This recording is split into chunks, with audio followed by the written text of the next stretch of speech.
So this assumption can greatly influence our life scenario. It can greatly influence our own destiny and that of others. How does the mechanism work?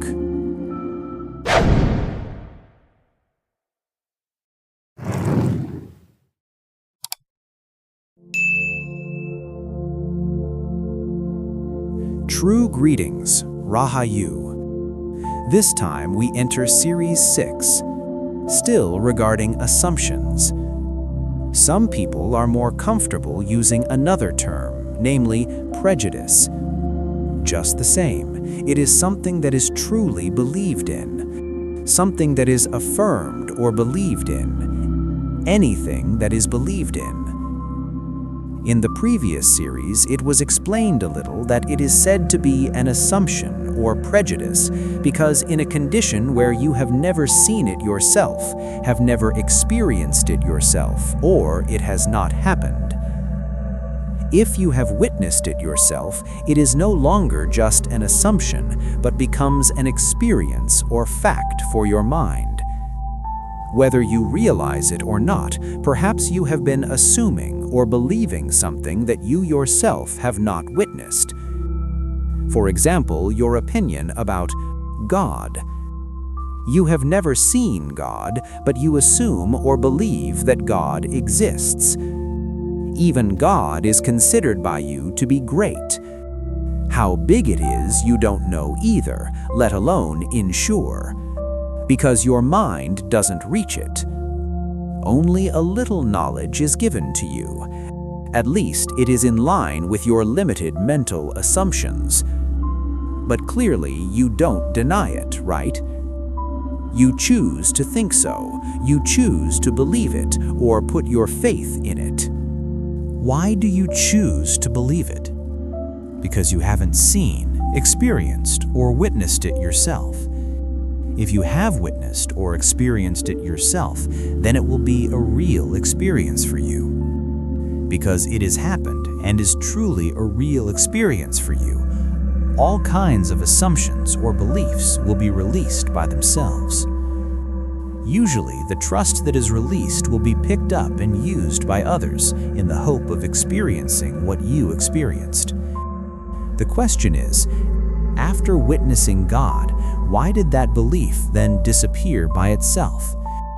Because there you experience inner transformation. There you already have certainty, so there's no need to say yes anymore. What certainty?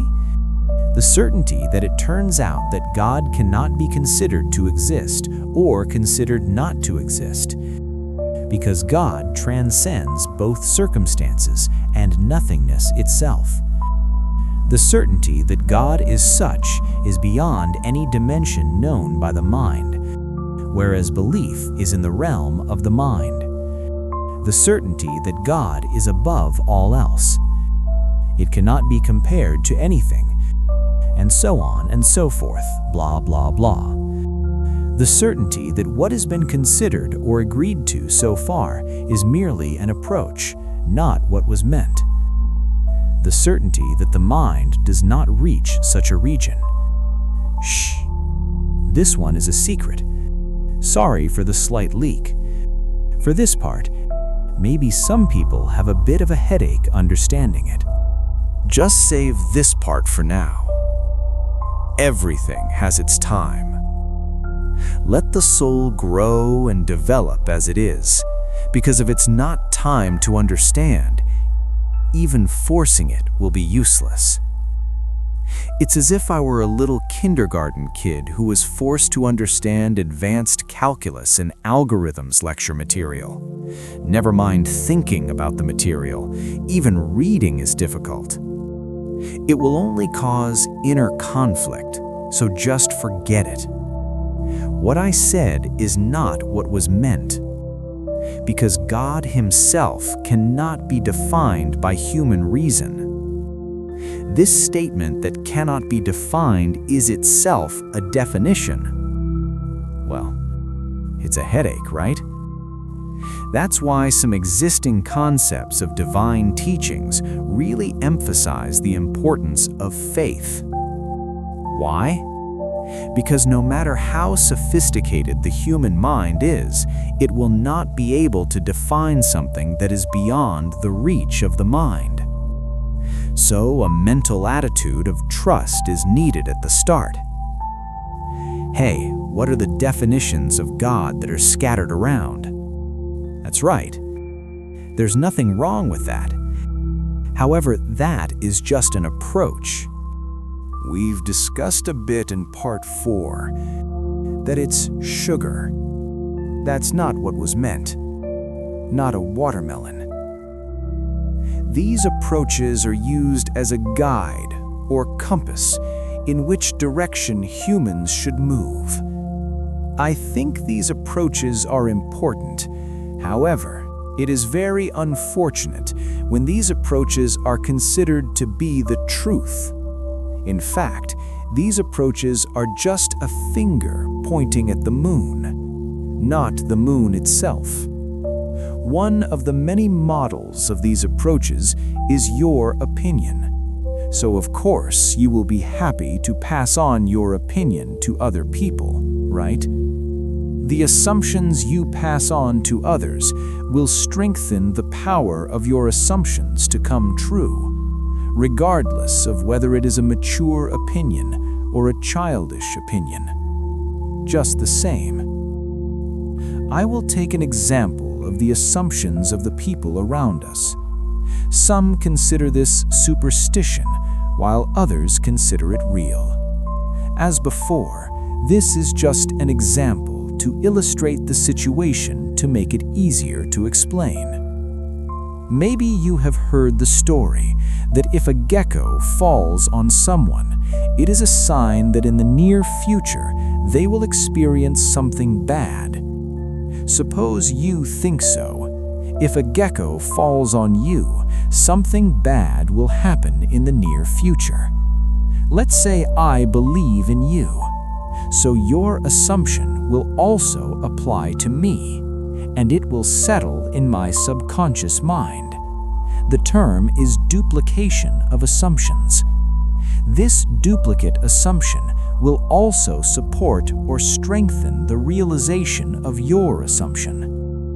The more duplicates there are, the stronger the attraction of your idea to come true. Likewise, your opinion also strengthens my opinion, which is a copy of yours. Well, our assumptions are the same. We both think that if a gecko falls on you, something bad will happen in the near future.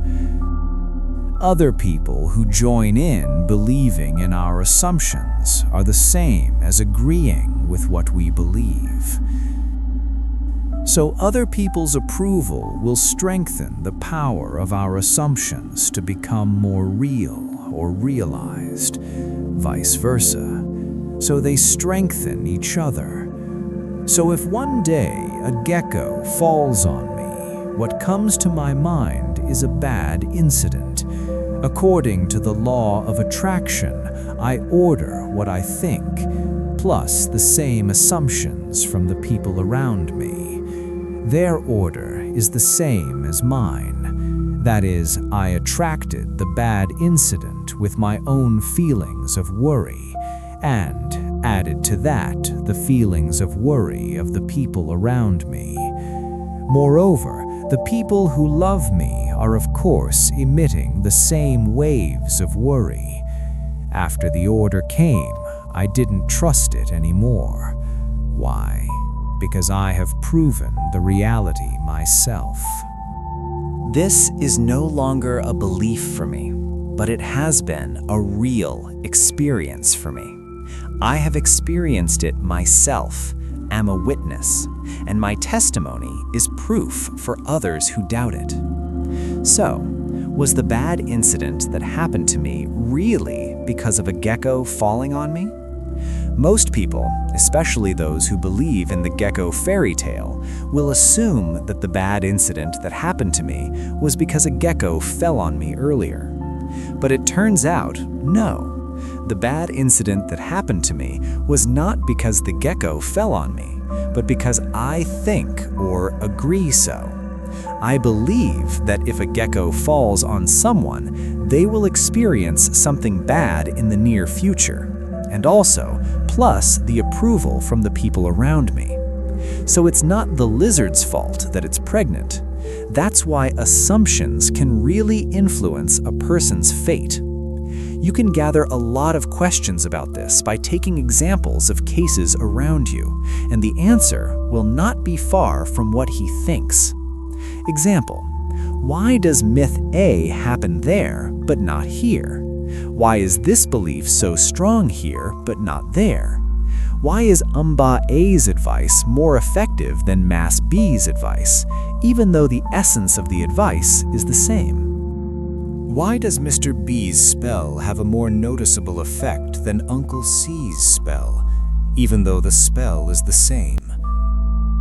Why do the same rituals or methods produce different effects? And conversely, do different rituals or methods produce the same effect? Why did this method work in Paijo but failed in Paigem, even though it's the same? Why is this? Why is that? There are many more.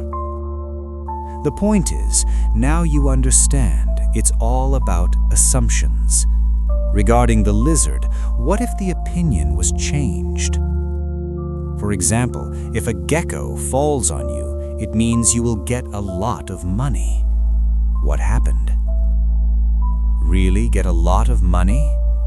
Hey, wait a minute. We'll discuss it in the next series, okay? So it's nice to chew. Okay? See you again in the next series. Hope it is useful. Warm greetings and always success. True greetings.